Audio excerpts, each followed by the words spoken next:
इतिहास की किताबें बहुत कुछ बताती हैं, लेकिन कुछ सच्चाइयाँ ऐसी होती हैं जिन्हें छुपाने की पूरी कोशिश की जाती है। ये कहानी है उस इंसान की जिसे अंग्रेजों ने कहा the most dangerous man to the British Empire. एक सच्ची कहानी नेताजी सुभाष चंद्र बोस, जिनका जन्म 23 जनवरी 1897 में उड़ीसा के कटक में हुआ। इनके पिता का नाम जानकीनाथ बोस व माता का नाम प्रभावती देवी था। सुभाष चंद्र बोस बचपन से ही तेज तर्रार, अनुशासित और देशभक्त थे। पढ़ाई में इतने अच्छे थे कि उन्होंने आईसीएस की कठिन परीक्षा पास कर ली, जो उस समय अंग्रेजों की सबसे बड़ी नौकरी मानी जाती थी। लेकिन यहीं उन्होंने इतिहास बदल दिया।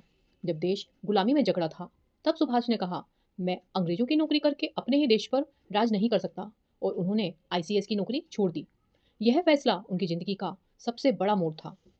ब्रिटिश खुफिया रिपोर्ट्स में नेताजी सुभाष चंद्र बोस का नाम सबसे ऊपर लिखा जाता था। उन पर गांधी जी से भी ज्यादा फाइलें थी। अंग्रेज जानते थे ये आदमी सिर्फ आज़ादी नहीं चाहता, ये साम्राज्य तोड़ सकता है। उन्होंने भारत में सशस्त्र संघर्ष की भावना जगाई, क्योंकि वे मानते थे कि केवल अहिंसा से आज़ादी नहीं मिलेगी, अंग्रेजों को ताकत से जवाब देना होगा। इसी सोच के कारण उनके कांग्रेस नेतृत्व से मतभेद हुए और वे नजरबंद भी किए गए। नेताजी की संगठनात्मक क्षमता अद्भुत थी।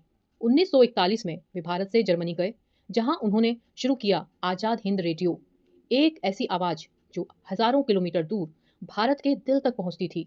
अंग्रेज इस आवाज को रोक नहीं पाए। 1943 में वे सिंगापुर गए तथा लोगों को सेना में भर्ती करने लगे। द्वितीय विश्व युद्ध के दौरान अंग्रेजों के खिलाफ लड़ने के लिए उन्होंने जापान के सहयोग से आजाद हिंद फौज का गठन किया। जब दुनिया औरतों को कमजोर समझती थी, तब नेताजी ने बनाई एशिया की पहली महिला सैनिक टुकड़ी, रानी लक्ष्मीबाई रेजिमेंट। ये सिर्फ सेना नहीं थी, ये इतिहास को चुनौती थी।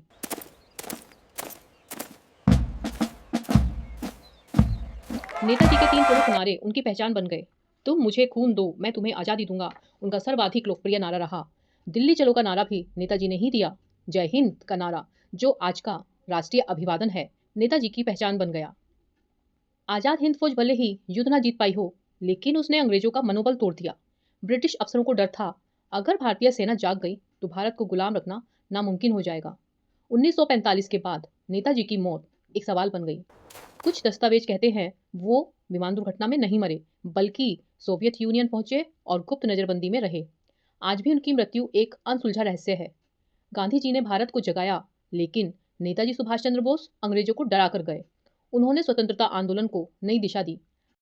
आज भी नेताजी के जन्म के 129 वर्षों के बाद भी वे याद किए जाते हैं। नेताजी जो झुके नहीं, रुके नहीं और बिके नहीं। उनका व्यक्तित्व विशाल था और कृतित्व अद्भुत। नेताजी के जीवन से आज की पीढ़ी बहुत कुछ सीख सकती है। जय हिंद।